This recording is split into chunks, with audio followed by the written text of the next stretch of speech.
Pokemon Black and White are games I've grown to love over time, particularly because of the uniqueness of the boss fights. Lenora and her retaliating Watchog, Elisa and her volt-switching Emolgas, Bryson and his Bryson's in the game. The gym leaders and final battles are tough, but like most Pokemon games, the trainers in between those fights could best be described as minor inconveniences, mild speed bumps on the road to the actual challenges. To gauge the true discrepancy between the best teams and the worst teams, I'm going to play through Pokemon White, and after every battle, I'm going to steal the team that I just beat. Meaning, in order to defeat the gym leaders, I'll need to do so using the teams of the surrounding trainers who are typically terrible. I'll go battle by battle, switching teams to try to make it all the way to the final fight against Ghetsis, if that's even possible. But I'm getting ahead of myself. Let's start back in Nuvema Town. Bianca and Cheren are here to pick our starters. The Pokemon I select determines which ones Bianca and Cheren will have through the game, and that's my main consideration. I think it might be best to give Bianca Snivy, so I go ahead and pick Tepig. I'll explain the rationale for this a bit later, but for now, Tepig and I take on Bianca and Snivy, who we can defeat with ease. Because I defeated her, I steal her team, meaning now I have Snivy. Then we take on Cheren and Oshawott and win, giving me Cheren's Oshawott. When I steal an NPC's team, I need to use their exact Pokemon without making any changes. Same level, same stats, same moves. I'll also be playing on set mode, just like the NPCs do. The only thing I'm allowed to change is which Pokemon I send out first. I take Oshawott through the game's tutorial, and find myself in Accumula Town to begin the actual plot of the game.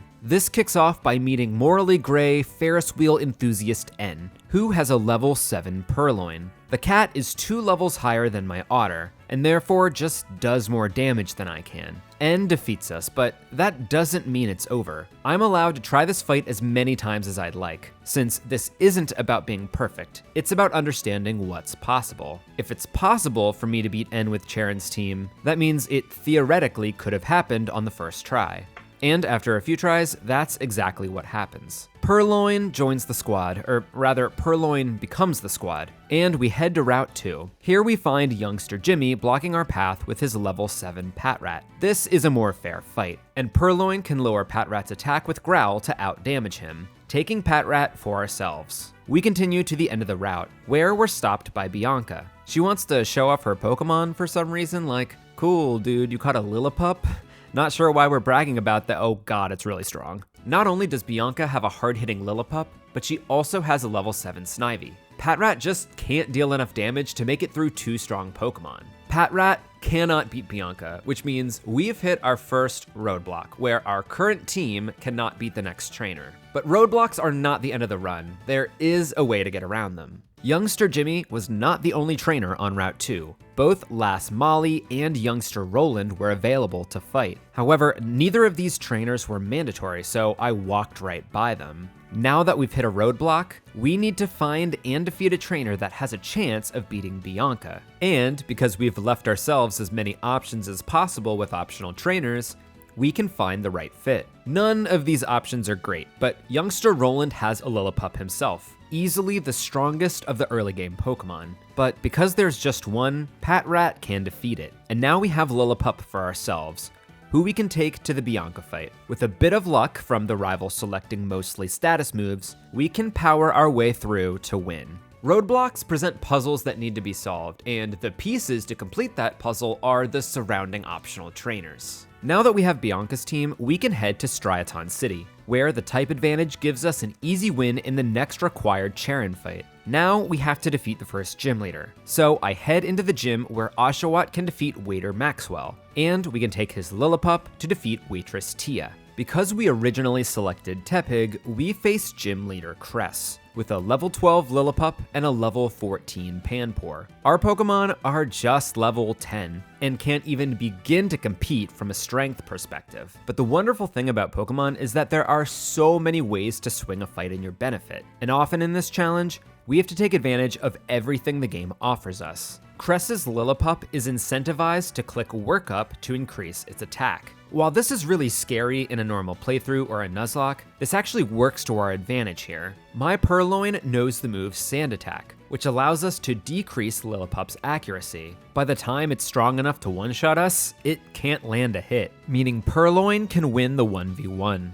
Of course, Panpour is the true danger. Although it also goes for workup, allowing me to sand attack it, this Pokemon finds kills more quickly. I do have a second Pokemon though, and this one has a niche trick as well. By using the move Bide, I can turn the boosted damage from Panpour back around, and with the chance of missing from sand attack, I just need it to hit me once. And I unleash enough energy to knock it out. No roadblock here. We can straight up use the gym trainer successfully against the first gym leader. Next, we need to head to the Dream Yard. So we take Cress's team to defeat Lass Airy. To make any further progress, we need to use the move Cut. Since very few NPC teams have HMs, I'm going to allow an HM Pokemon simply to get through the game. And you know what that means. It's time for the return of HM Tony. Thank you, HM Tony. We love you, HM Tony. That was the literal only time we need you for the game, so goodbye forever, HM Tony. Here, we're required to take on 2 grunts back to back. These types of fights make me nervous. Typically, if a fight is a roadblock, I can find another team to clear it. But in this situation, I have to use the team from the first fight to clear the second fight because there's no break in between. I don't have an opportunity to leave and come back. Thankfully, in this case, Airy's team can defeat the first grunt, and the single Patrat has no problem defeating the second grunt's similarly leveled Purrloin.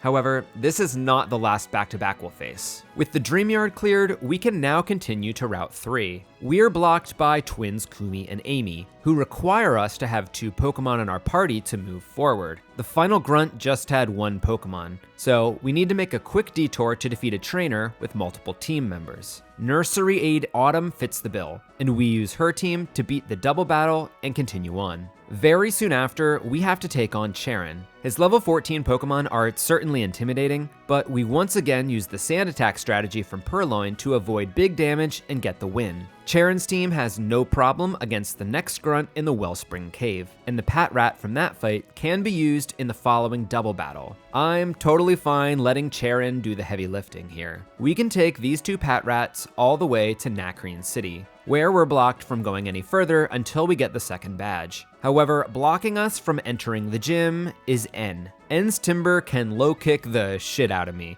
so the type advantage means I'm at my next roadblock. N has a Pidove, a Timber, and a Timpole, diverse enough to challenge any team I take him on with. However, they're all only level 13, meaning the teams available back on Route 3 are similarly leveled. By finding a team with a decent type matchup, like School Kid Marsha's Woobat, I can give myself a fair shot. Woobat can use Confusion to force self-hits, and I do just enough damage to scrape by. Thanks to a well-timed focus energy from Timber, Woobat can solo N, and we can take that team into the gym to defeat each gym trainer in order, taking one to beat the next. We finally reach the second gym leader, Lenora, where we have a major problem. Lenora only has 2 Pokemon, but what she lacks in quantity, she more than makes up for in quality. Her Herdier is a higher level than anything I've faced thus far, and Herdier is one of the absolute strongest early game Pokemon. Pair that with its Intimidate to nerf you and its hard-hitting stab move and takedown, and you're gonna have a tough time. If I can somehow take out that beast,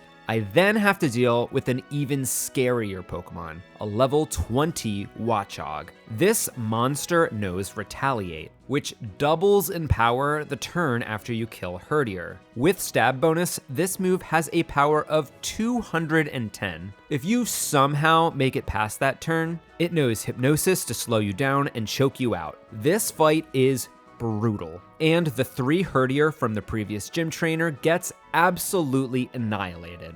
How am I gonna find a team that stands a chance here? There are like 400 different ways I can lose this fight. This is what I'm considering the first major roadblock of the run, where I don't even know if it's possible to move forward. A good place to start looking is by going as forward as possible, as the trainers will be at their highest level. Even though I don't have access to the interior of Pinwheel Forest, I do have access to the exterior, where I can fight a few additional trainers, and the one that sticks out to me is Black Belt Kentaro. With a level 16 Timber, we'll only have a minor level disadvantage and a type advantage. However, because of Intimidate, we still do even less damage than Herdier does. The only way we can even reasonably get past Herdier is by using Bide, getting hit, dodging the second hit, and unleashing the damage back. Of course, this means Watchog will come in and immediately kill us with Retaliate. It's very clear to me that no Pokemon I bring to this fight is going to survive that Retaliate turn.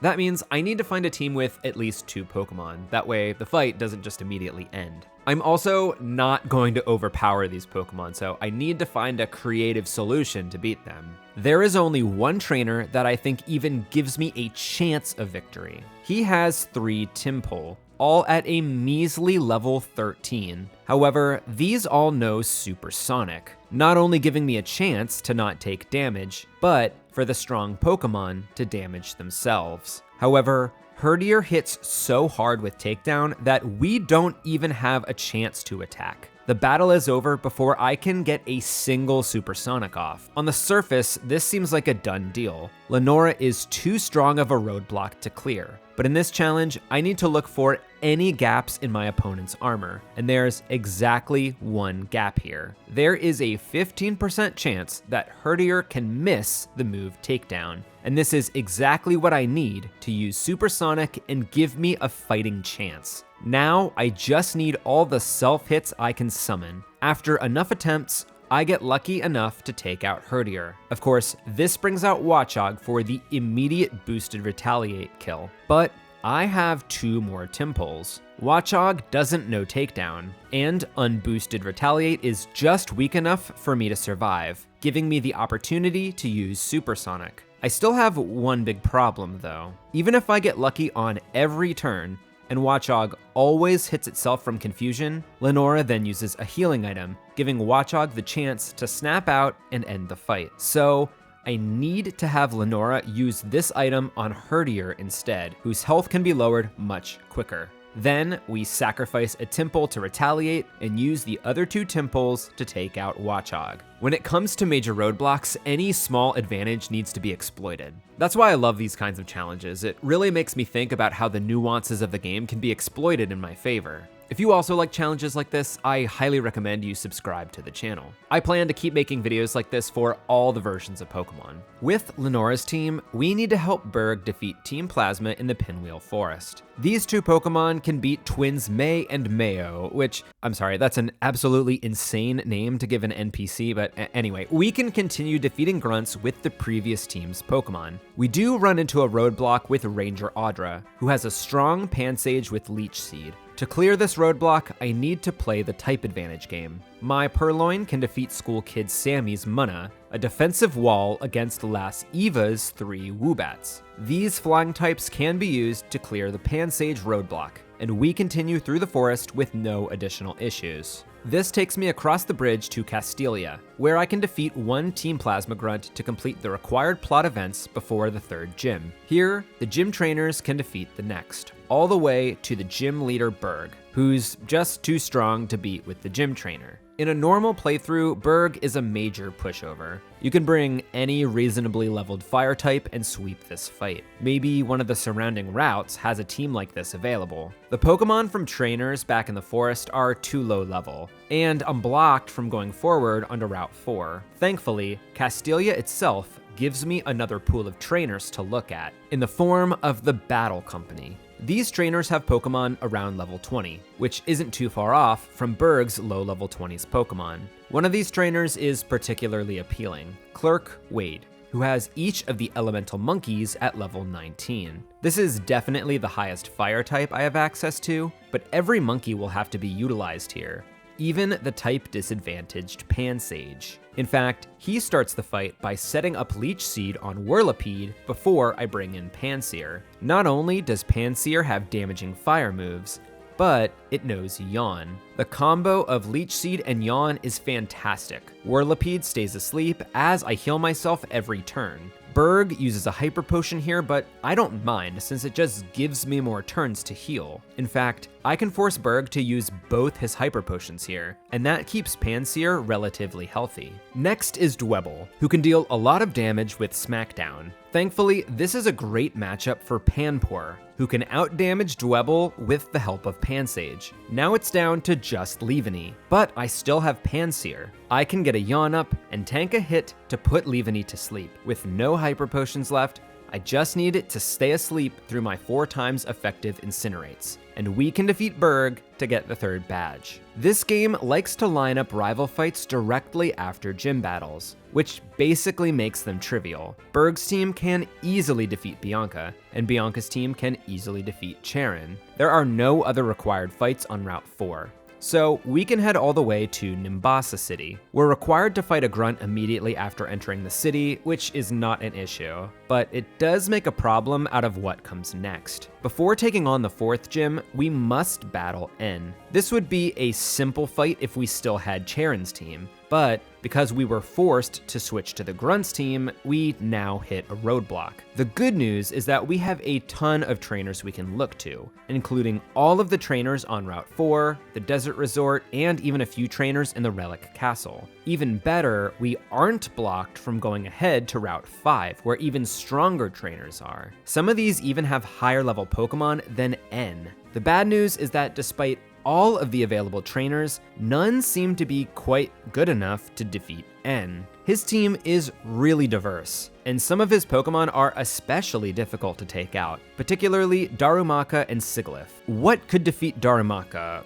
Well, how about an even stronger Darumaka, belonging to Ranger Jaden in the Desert Resort? Paired with a level 23 Blitzel, this is a very good team. But even still, there is exactly one way for me to win this fight. First, I need Sandile to go for Embargo, which it does about half the time. This allows me to kill it with Fire Punch. Staying healthy is very important since N's Darumaka is a plus speed nature. This means it moves first despite being lower level, and can therefore outdamage me. This means I need it to miss a move thanks to its Hustle ability, allowing my Darumaka to win the 1v1. Next is Scraggy, who usually sees a kill with Brick Break before I can take it out. However, sometimes it doesn't, and will very occasionally go for Swagger. This means I need to hit through confusion and bring out the final Pokemon, Sigilyph. This Pokemon is a monster, outspeeding basically everything including Darumaka. For some reason though, N likes to use the negative priority Whirlwind, allowing me to use a Swagger boosted Headbutt before switching out. This does enough damage for Blitzel to tank 1 hit and finish off Sigilyph, defeating N and clearing the roadblock.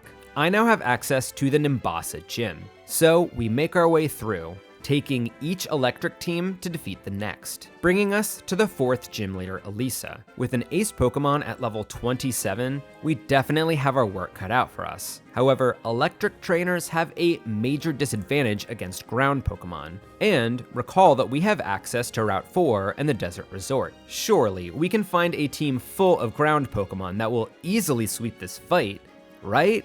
Right? Yeah. No. Between all the trainers on these routes, there are 2 with ground-type Pokemon. Parasol Lady April has 2 level 18 Temple, where the 9-level disadvantage makes this team unusable. How about Backpacker Michael on Route 5 though, with his level 23 Palpitoad? Well, Emolgas can outspeed us, and their Aerial Ace can outdamage our Bubble Beam. Defeating 2 of them isn't even possible, let alone the terrifying Zebstrika in the back. We need to think outside the ground-type box here. Musician Preston has 2 Blitzels that actually function similarly to ground-type Pokemon. They have the ability Motor Drive, which doesn't take any damage from electric moves, and raises the Pokemon's speed. In a way, this is even better than the ground typing, since AI doesn't know about it and will waste a turn on an electric move. However, Blitzel cannot do any damage, and doesn't have any helpful status moves, so this isn't an option either. I do also have access to the big stadium and small court, who have different trainers available on different days of the week. These trainers include Pokemon up to level 25, but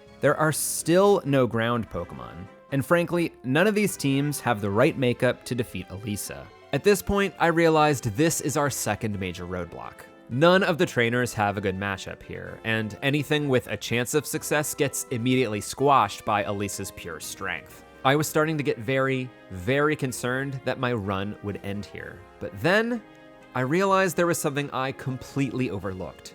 The answer was right in front of me the entire time. The final gym trainer before Elisa has a level 25 Emolga. When I initially took on Elisa, I had given up pretty quickly, expecting there to be better options on the surrounding routes. I had assumed this was a roadblock, a major roadblock at that. In reality, this wasn't a roadblock at all. This Emolga is the answer to the gym fight, thanks to the move Double Team. By setting up a bunch of double teams, I can get my Pokemon to +6 evasiveness, so Elisa is highly likely to miss each attack. That being said, I really can't do much damage back, making this a slow and entirely RNG dependent fight. I spent hours taking on this fight over and over and over, waiting for the run where luck was finally on my side. Eventually, I had an attempt where Elisa missed 18 moves against me, leading to a victory.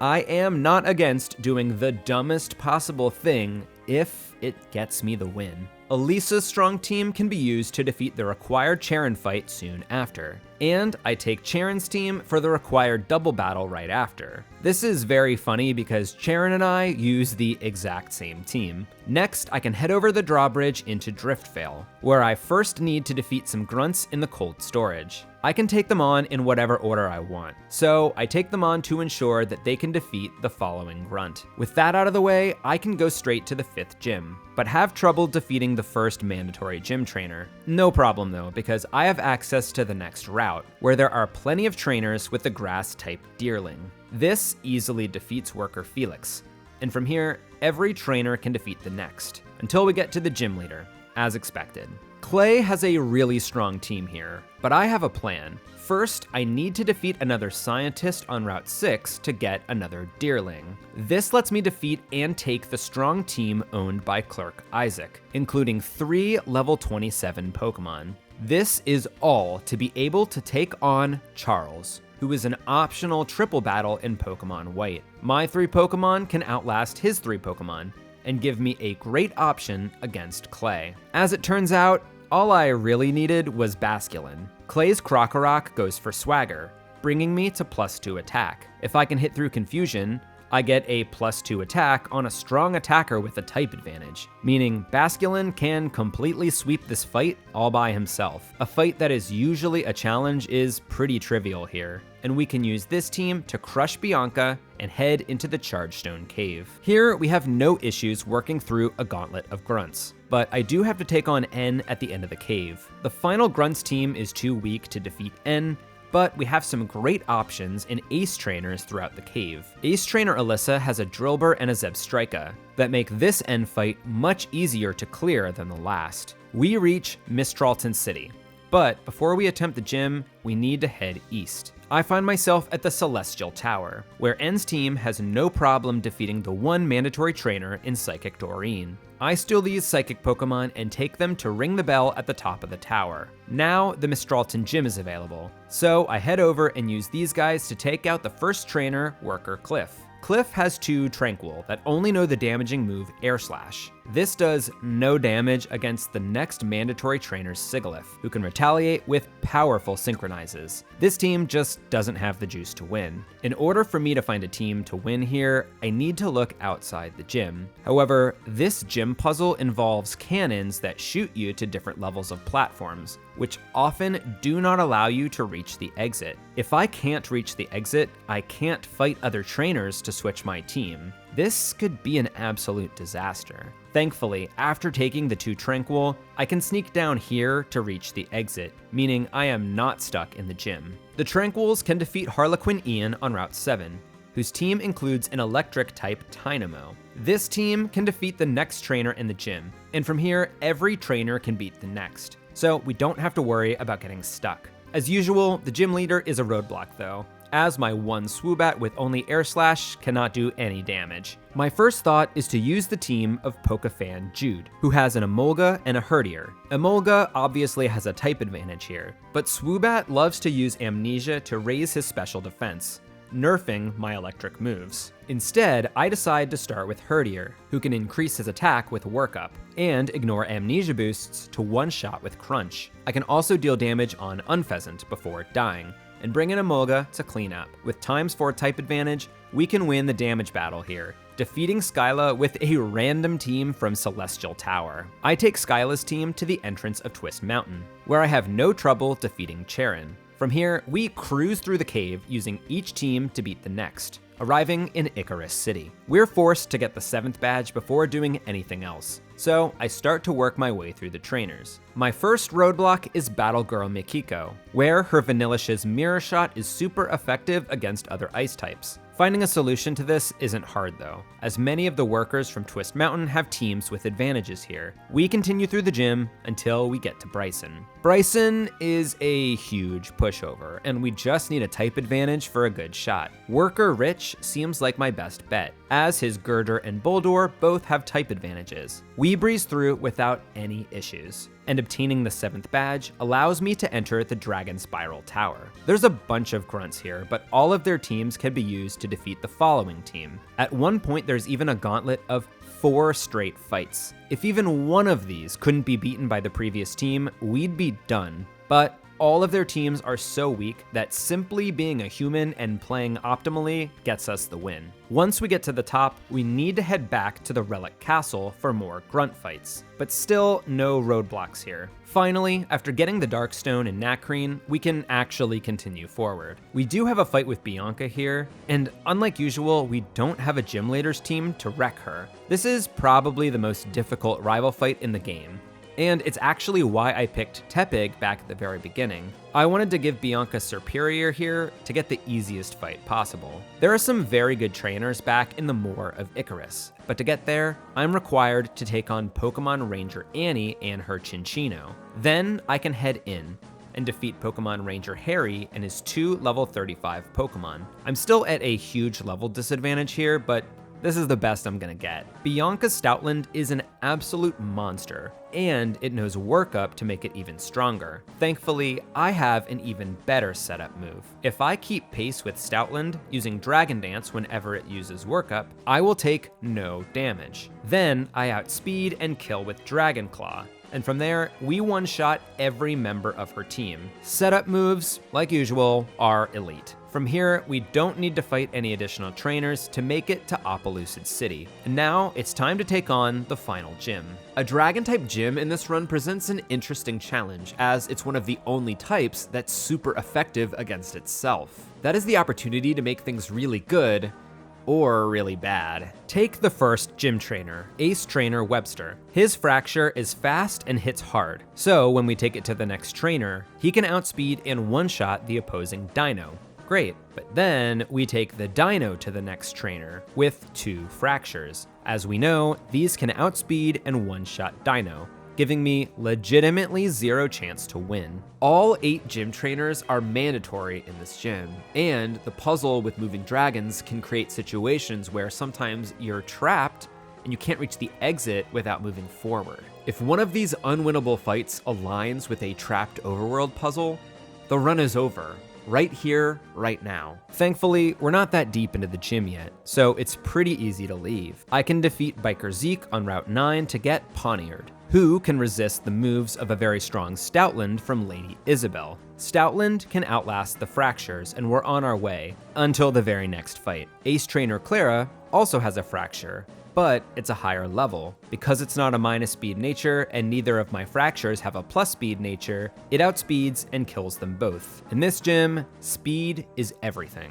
We can still leave though, and a team with Krokorok for swagger and Clang for gear grind gets the job done. Next is a trainer with Druddigan, who is slower than Fracture, but stronger in basically everything else. It can tank a move and responds with Dragon Claw, which kills me. But this means I just have to play this battle until I land a crit. I did have to jump a ledge to reach this trainer though, which means I am now stuck. Thankfully, the next few trainers aren't roadblocks. Ace Trainer Tom has a few Pokemon, but Druddigan only needs to tank a hit from the faster Fracture to win. And from there, this team beats Ace Trainer Dara and her Dino and Druddigan. The teams get a little weaker as we go, which is great until, of course, we find the final gym trainer and her 2 Fractures, who, of course, outspeed and one-hit KO us. I legitimately thought this was the end of the run. I lose this fight 100% of the time. There's no RNG factors at play here. I always get outsped and killed. I'm also as deep as possible into this gym puzzle, and after running around for a while, it seemed like there was no way to reach the exit. But after messing around a bit, I found a way to turn this dragon head to the right, which leads you right to the entrance platform. Roughneck Reese has a Krokorok and Garbodor, meaning we can outdamage the dragons. I made it through the gym puzzle, but now I need to take on the gym leader. We're playing Pokemon White, which means we take on Iris instead of Drayden, and this was on purpose. Iris's Pokemon are all female instead of male, which doesn't matter 99% of the time. However, the two female Fractures from Veteran Kim both have Rivalry, which increases damage against Pokemon of the same gender. For her other Pokemon, we can Dragon Dance once to one-hit KO both Druddigon and Haxorus, giving us a very easy but calculated win against Iris. With all 8 badges, we can head for the final stretch of the game. We have one more fight against Charon, but with a Dragon Dancing Haxorus, we can set up and sweep the whole fight with no issues. On Victory Road, there's only one mandatory trainer, Ace Trainer Shanta, who falls to Charon's team. We have reached the Pokemon League, and here, we have a few things to consider. For the first time, we can take on the Elite Four in whatever order we want. The 4 trainers here have an advantage against another. Chantal and her ghosts over Caitlyn and her psychic Pokemon, over Marshall and his fighters, over Grimsley and his dark types, who wrap around to beat Chantal. No matter where we begin, we have a built-in path to take them on. So then, how do we select where in this cycle to start? Well, there are 2 factors to consider. Number 1, we need to make sure we can beat the first Elite Four member with a team from another trainer. There are lots of trainers on Victory Road, but most of them have Pokemon around level 45. No matter which Elite Four member we fight first, they have 3 Pokemon at level 48, and their ace is level 50, so we're at a clear disadvantage here. Our second consideration is whichever team we fight last has to be able to beat N. Although the level difference is much more manageable, he has a full team of 6, including a legendary. And his team is more diverse, so one type isn't going to be able to dominate. With these considerations, let's jump into my plan and see if I'm able to execute it. Before we enter the league, let's grab the team I want to use to beat the first Elite Four member. That would be Veteran Tiffany, with a level 44 Beheeyem and Heatmore, and a level 45 Lilligant. This seems like a good trainer to take on my target, Caitlyn. Lilligant knows Teeter Dance to prevent Reuniclus from attacking. It also knows Quiver Dance to raise its special moves and speed. This allows Lilligant to 2-shot Reuniclus with Energy Ball. Unfortunately, Sigilyph comes out next and can do a ton of damage with Air Slash, but thanks to the speed boost, I can move first and use Teeter Dance to prevent it from using the move. Lilligant and Beheeyem can tag team Sigilyph. Against Musharna, we sacrifice Beheeyem to bring Lilligant back in for more Quiver and Teeter Dancing, and this takes out Musharna and Gothitelle. We found the inroad to the Elite Four. As expected, Caitlyn's team has no problem with Marshall. Marshall's team has no problem with Grimsley, and Grimsley's team has no problem against Chantal. The Ghost team is my target for the difficult fight against N. And with them in tow, we enter the penultimate fight of the game. Before this happens though, I have to take on Zekrom. And the game really wants you to catch this Pokemon. I've made it so I don't have to though. I will only be attempting to beat N with Chantal's actual team. And this makes this fight really hard. I'll be honest with you, none of these Elite Four teams are good against N. Caitlyn barely has any type diversity, and with a very slow team, they're going to be taking so much damage. Marshall has a better type for this fight, but again, no diversity, so also not a good option. Grimsley's team is a consideration, but I ultimately decided to go with Chantal, primarily because of Chandelure, who's a super fast, super hard-hitting Pokemon.